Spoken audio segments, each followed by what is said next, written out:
My grandfather is a standard 4 graduate. He graduated in from class 4 those days, including my grandmother. The other one was a class 2 graduate. Okay. They never valued education, and in my entire family, both extended and nuclear family, I'm the first person to go to university. My dad, I think, left at Form 3 in Wa Secondary School, Yes. Mombasa. Yes. And my mother, I think they married her off when she was in either Form 1 or Form 2. So they literally picked her from Ndiru Secondary School. Yes. They married my mother. When the time when my father was getting married, life was at least easy in high school. Back then, you could get something. So when he was in KPLC, that's a very big company in Kenya. Kenya Power Lighting, now they call themselves Kenya Power. Yes. He worked there with his Form 3. He could be able to stay with my mother until his demise on 31st December 1995. Ah, sorry. Yeah, Sorry. it's life. Then we were with my mother. So we stayed there until I had demise on 8th of February 2006. So when I was going to school, I said, it's only this education which can make me better my life. And I said, like, there's a Swahili saying which says, mavia kale hayanuki. Yes. Ni yale pale ambao tunaelekea. So what does that mean? Today is at hand. Yesterday is in the tomb. Yes. Tomorrow is in the womb. So we use yesterday's lessons to learn to improve our tomorrow. Our tomorrow. So when I looked at my neighborhood, I said I have to show them that wealth creation is no longer based on power of bronze and muscle, how strong you are, but is based on power of the mind. Yes. So I said I have to improve my mind. I remember when I sat for my KCPE, that's Kenya Script Code of Primary Education. After your father and your mother has passed on? No, my after the death of my father, that's around 2002. So when I sat for this in my village primary school, because when I started my nursery in Wangarot. So what's up, beautiful people? Thank you very much for those people that have already subscribed to my channel. And thank you very much for those people that are subscribing today. So as you can see, I am very, very glad, because I'm not alone in the studio. I have my brother.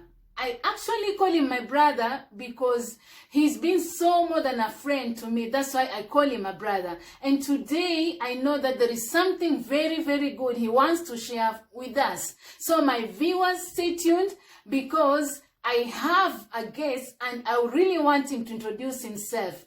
What's your name, our guest? My name is Nicholas Odima Odongo. How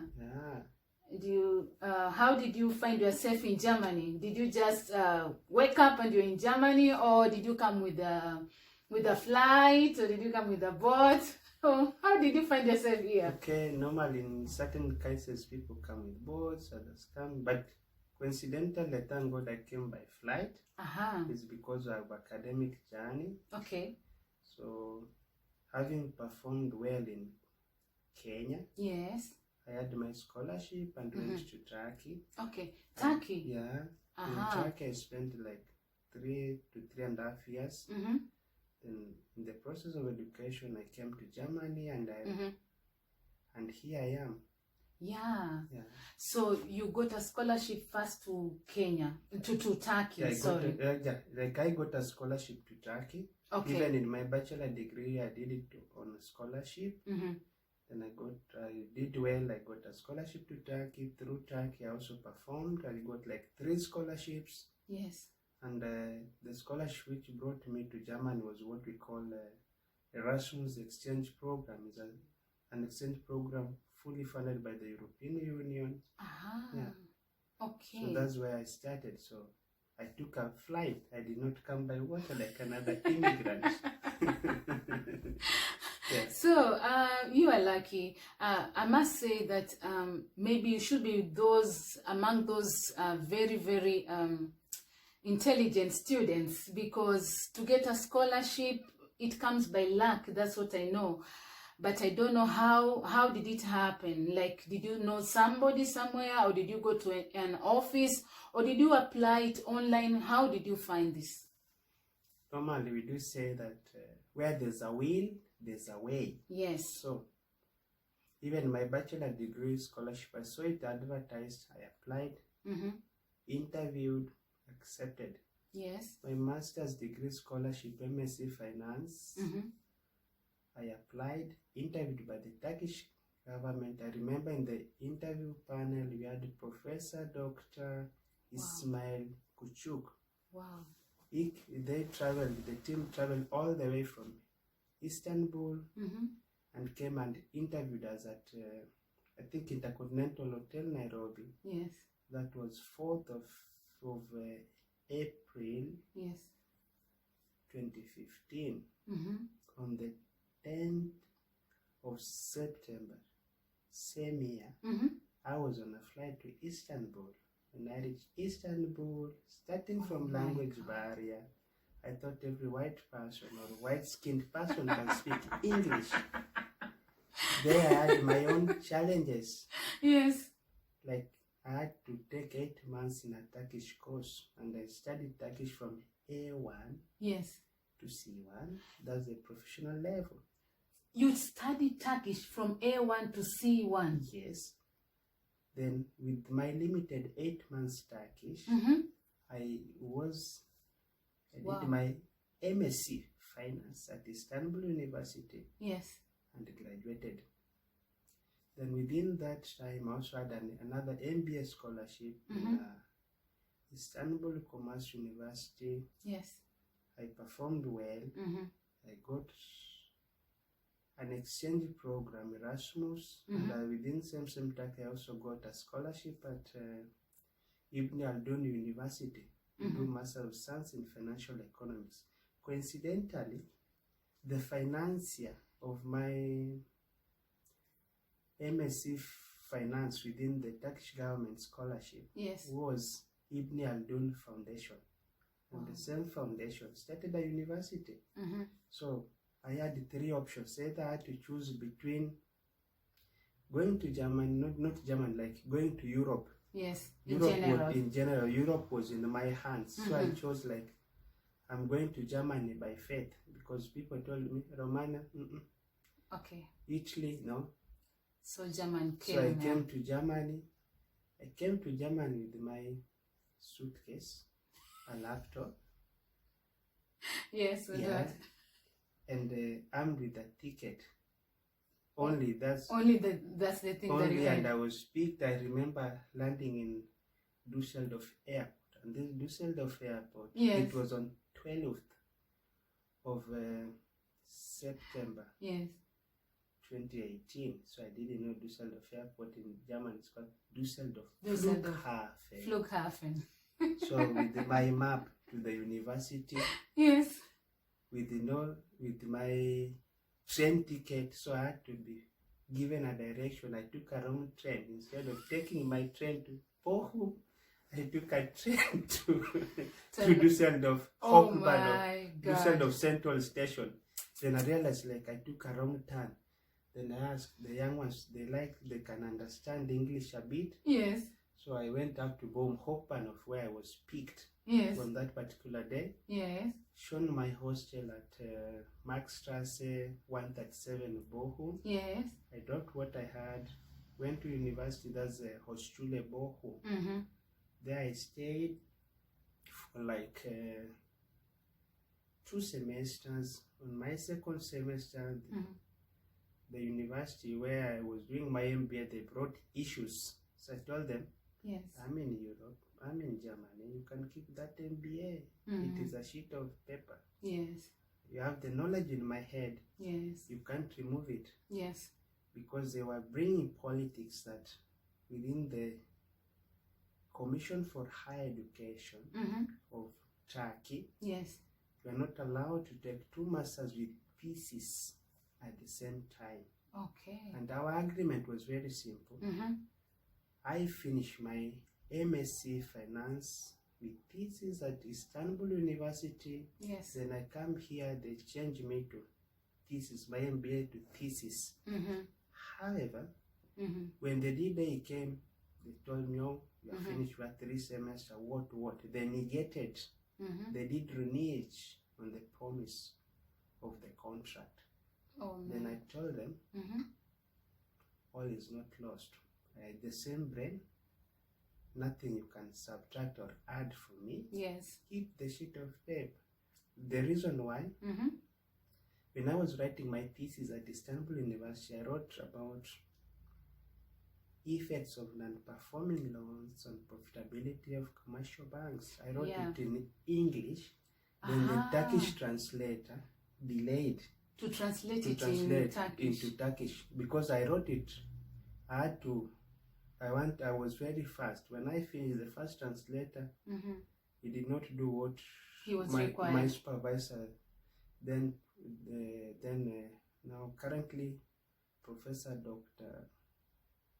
Sarah Sariolu wanted. Yes. So it was delayed, and this delay really costed my MBA. And I said, okay, I'll not refund you anything. Erasmus money is money from the European Union. Yes. Keep that diploma, that degree. I left it there, and I had to pick up my pieces and went straight to University of Paderborn. That is the University of Paderborn. It's where you are now. It's where I am. We are now doing international economics and management. Oh my God. It's a journey because I said, okay, now I'm here in Deutschland. Yes, you have to do something. Yeah, education is free. Yes. You only pay semester contribution. But for other countries like UK, I could have gone to UK, but I don't have 10,000 euro to pay. Yes. Or 10,000 sterling pound, up to 30,000 sterling pound to pay. But here in Germany, that 10,000 euro, yes, I'll use it to stay. I have a question. Yeah. For somebody to be so hardworking like you, there is always a reason that motivates you. So maybe if you allow me to ask you, how was your upbringing? Like you have both parents, and maybe you went to beautiful private schools in Kenya. Or were you able to use a good lights to learn? You had nice books, nice shoes, and maybe that's why it motivated you to be who you are today. Because I know you can't be so much dwelling in books if maybe there is nothing that is pushing you behind it. Maybe can you tell us? Yeah, that's a good question and a bad question. Okay, let us hear. So what is motivating me? Yes. That coincidentally, yes, my grandfather is a standard 4 graduate. He graduated from class 4 those days, including my grandmother. The other one was a class 2 graduate. Okay. They never valued education, and in my entire family, both extended and nuclear family, I'm the first person to go to university. Oh my God. My dad, I think, left at Form 3 in Wa Secondary School, yes, Mombasa. Yes. And my mother, I think they married her off when she was in either Form 1 or Form 2. So they literally picked her from Ndiru Secondary School to get married to my mother. Then the time when my father was getting married, life was at least easy with high school back then. You could get something. So when he was in KPLC, that's a very big company in Kenya. Kenya Power Lighting, now they call themselves Kenya Power. Yes. He worked there with his Form 3. He could be able to stay with my mother until his demise on 31st December 1995. Ah, sorry. Yeah, sorry. It's life. Then we were with my mother. So we stayed there until I had demise on 8th of February 2006. So when I was going to school, I said it is only this education which can make me better my life. Then I said, like there's a Swahili saying which says mavia kale hayanuki. Yes. Ni yale ambao pale ambao tunaelekea. So what does that mean? Today is at hand. Yesterday is in the tomb. Yes. Tomorrow is in the womb. So we use yesterday's lessons to learn to improve our tomorrow. So when I looked at my neighborhood, I said I have to show them that wealth creation is no longer based on power of bronze and muscle, how strong you are, but is based on power of the mind. Yes. So I said I have to improve my mind. I remember when I sat for my KCPE, that's Kenya Certificate of Primary Education. After your father and your mother has passed on? No, my after the death of my father, that's around 2002. So when I sat for this in my village primary school, because when I started my nursery in Wangarot Primary School, a local primary school where we could even sit. You sit on the floor and we could just sing, we go back. Then I started class 1. Then I was transferred to Kisumu to be with my father. Yes. For 1 year, when my father was at KPLC Kisumu all the way from Mombasa, then he was transferred to Kericho. And he died in Kisumu. So when he died, then I had to go back to at home. Then my aunt said, the late Rosalyn Margaret Adhiambo Dim, she said, no, you are going to stay in Mombasa, not here. So in Mombasa, that is where you started to think what you want. I started to think what I want. So I was enrolled at YMCA Primary School, Bamburi, with serious tuition. Then I also thank God for my aunt now to remove me from Mombasa in 1997 to go back to Wangarot Primary School in class 4. That's between 1998 to 2002. And I remember my head teacher then is now retired, is one JP Makagut. Mr. Wando was there, our Swahili teacher. JP Makagut was our English, mathematics, GHC. Mr. Ura then was our mathematics and CRE teacher. Those teachers really worked hard from that village school. Imagine scoring 338 marks from a village school out of 500. That should be very very and I remember because I remember myself. I want just to take you back. After my father passed on, thank God I was working. 2005. I started working just from Form 4. I started working immediately. And when I started working, the thing is, after my father died, no relative wanted to come there and assist. And even only came one person to just confirm that my father was really in a mortuary. And after that, all the other thing about preparing for the burial, taking the body back home in the village, and after the village coming back in Mombasa, starting a life again, we found ourselves, me, my mother, and my siblings only. And you know, that one, it really taught me how life is. I didn't see thereafter any relative. No relative came. And until today, that's so the person I know my relative is me, my sisters, my brother, my husband, and our children. That's all. Any other family are you friends. I don't have any other family from my father's place or my mother's place, because I found ourselves literally alone, you know. So I don't know about you, because I think you had an aunt who stood with you. Thank God. May God bless her wherever she is. Amen. But normally, I don't know how you went. How is it with cousins? How is it with the parents from your father's place, from your mother's place? How was it? When it comes to relatives, it's a little bit challenging. Sometimes some of them become malicious, they become jealous. That's a story for another day. That's human being for you. Yes. So here I am. When I had my 338 out of 500, I'd chosen Chanda, Maranda, and I qualified. During my year, Maranda even took... My father was there too, Maranda. Took 312 marks to join the high school. Yes. And Maranda, they used to call it small campus back then, because if you go there... You are a university material. You are a university material. So I remember when I was admitted in Chanda, the then... principal who signed my letter was one Enos Magwa.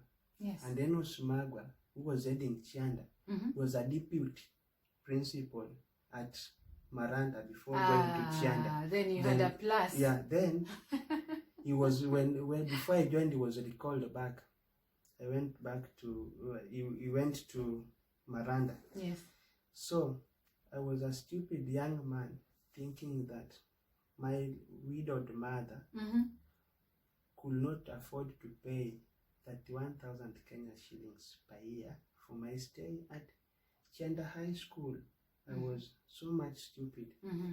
So he took somebody, one Frederick Aulo is the brother to Advocate Jotham Okomerwa. He told me, look, young man, the syllabus is the same. Even if you can go to these local schools, they call them Marambe school, the district schools, the most useless schools around.